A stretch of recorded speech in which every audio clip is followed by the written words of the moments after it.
Web Daily Bible, Day 66, Joshua, Chapter 4. When all the nation had completely crossed over the Jordan, the Lord spoke to Joshua, saying, "Take 12 men out of the people, a man out of every tribe, and command them, saying, Take from out of the middle of the Jordan, out of the place where the priest's feet stood firm, 12 stones, carry them over with you, and lay them down in the place where you'll camp tonight." Then Joshua called the 12 men whom he had prepared of the children of Israel, a man out of every tribe. Joshua said to them, "Cross before the ark of the Lord your God into the middle of the Jordan, and each of you pick up a stone and put it on your shoulder, according to the number of the tribes of the children of Israel, that this may be a sign among you, that when your children ask in the future, saying, 'What do you mean by these stones?' then you shall tell them, because the waters of the Jordan were cut off before the ark of the Lord's covenant. When it crossed over the Jordan, the waters of the Jordan were cut off. These stones shall be for a memorial to the children of Israel forever." The children of Israel did as Joshua commanded, and took up 12 stones out of the middle of the Jordan, as the Lord spoke to Joshua, according to the number of the tribes of the children of Israel. They carried them over with them to the place where they camped, and laid them down there. Joshua set up 12 stones in the middle of the Jordan, in the place where the feet of the priests who bore the ark of the covenant stood.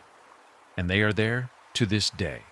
For the priests who bore the ark stood in the middle of the Jordan, until everything was finished that the Lord commanded Joshua to speak to the people, according to all that Moses commanded Joshua. And the people hurried and passed over.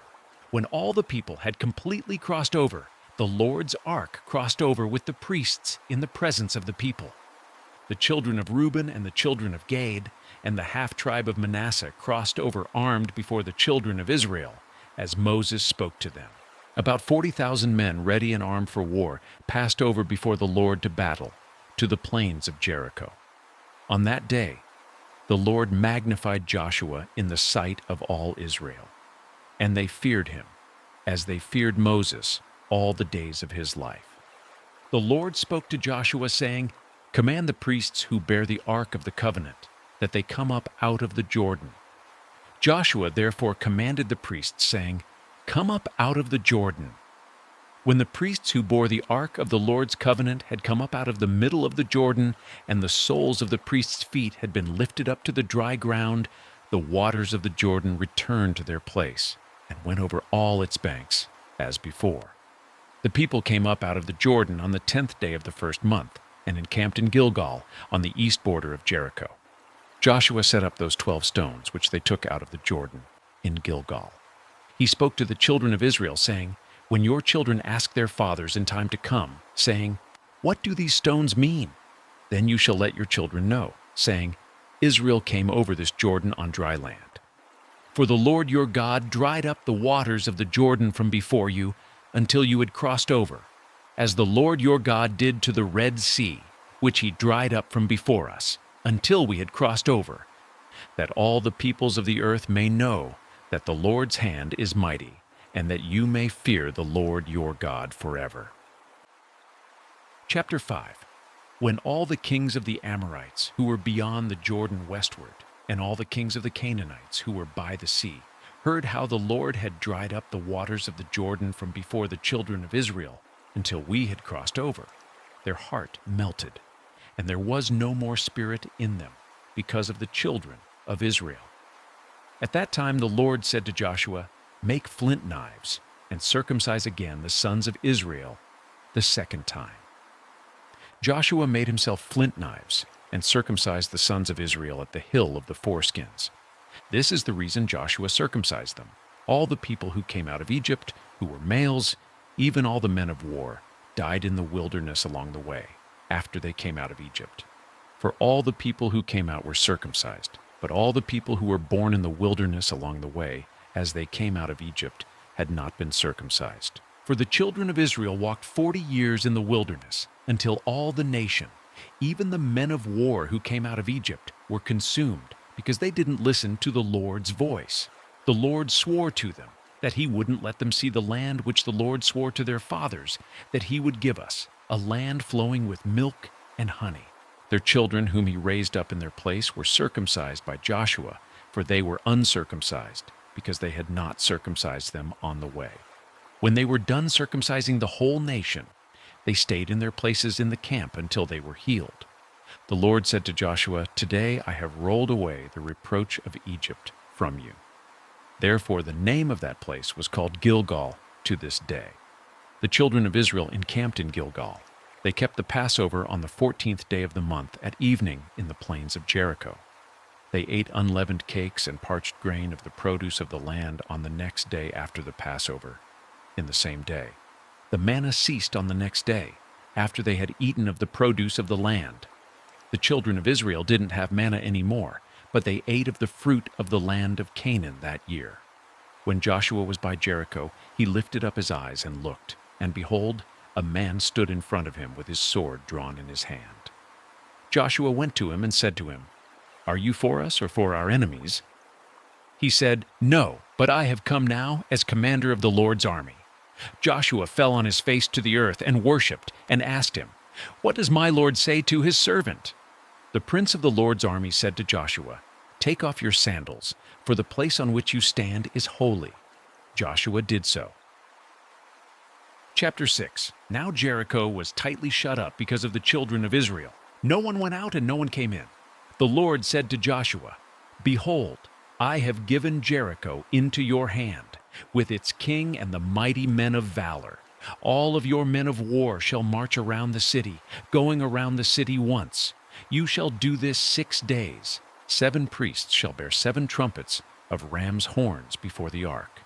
On the 7th day you shall march around the city 7 times, and the priests shall blow the trumpets. It shall be that when they make a long blast with the ram's horn, and when you hear the sound of the trumpet, all the people shall shout with a great shout. Then the city wall will fall down flat, and the people shall go up, every man straight in front of him."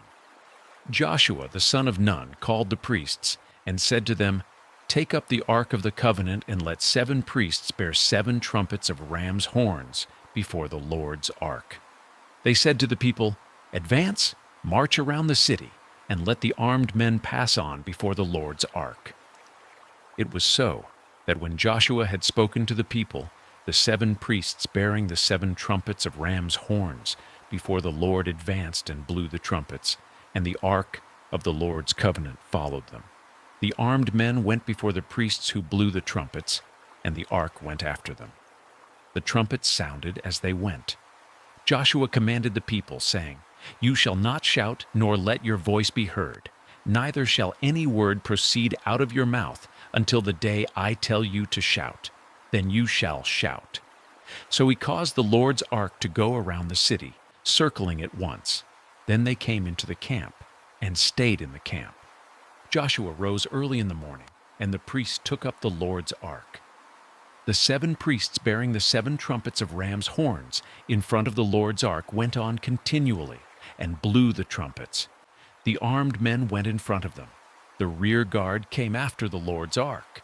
The trumpets sounded as they went. The 2nd day they marched around the city once, and returned into the camp. They did this 6 days. On the 7th day they rose early at the dawning of the day, and marched around the city in the same way 7 times. On this day only they marched around the city 7 times. At the 7th time, when the priest blew the trumpets, Joshua said to the people, "Shout, for the Lord has given you the city. The city shall be devoted, even it and all that is in it, to the Lord. Only Rahab the prostitute shall live, she and all who are with her in the house, because she hid the messengers that we sent. But as for you, only keep yourselves from what is devoted to destruction, lest when you have devoted it, you take of the devoted thing. So you would make the camp of Israel accursed and trouble it. But all the silver, gold, and vessels of bronze and iron are holy to the Lord. They shall come into the Lord's treasury." So the people shouted, and the priests blew the trumpets. When the people heard the sound of the trumpet, the people shouted with a great shout, and the wall fell down flat, so that the people went up into the city, every man straight in front of him, and they took the city. They utterly destroyed all that was in the city, both man and woman, both young and old, and ox, sheep and donkey, with the edge of the sword. Joshua said to the 2 men who had spied out the land, "Go into the prostitute's house and bring the woman and all that she has out from there, as you swore to her." The young men who were spies went in and brought out Rahab with her father, her mother, her brothers, and all that she had. They also brought out all of her relatives, and they set them outside of the camp of Israel. They burned the city with fire and all that was in it. Only they put the silver, the gold, and the vessels of bronze and of iron into the treasury of the Lord's house. But Rahab, the prostitute, her father's household, and all that she had, Joshua saved alive. She lives in the middle of Israel to this day because she hid the messengers whom Joshua sent to spy out Jericho. Joshua commanded them with an oath at that time, saying, "Cursed is the man before the Lord who rises up and builds this city Jericho. With the loss of his firstborn he will lay its foundation, and with the loss of his youngest son he will set up its gates." So the Lord was with Joshua, and his fame was in all the land.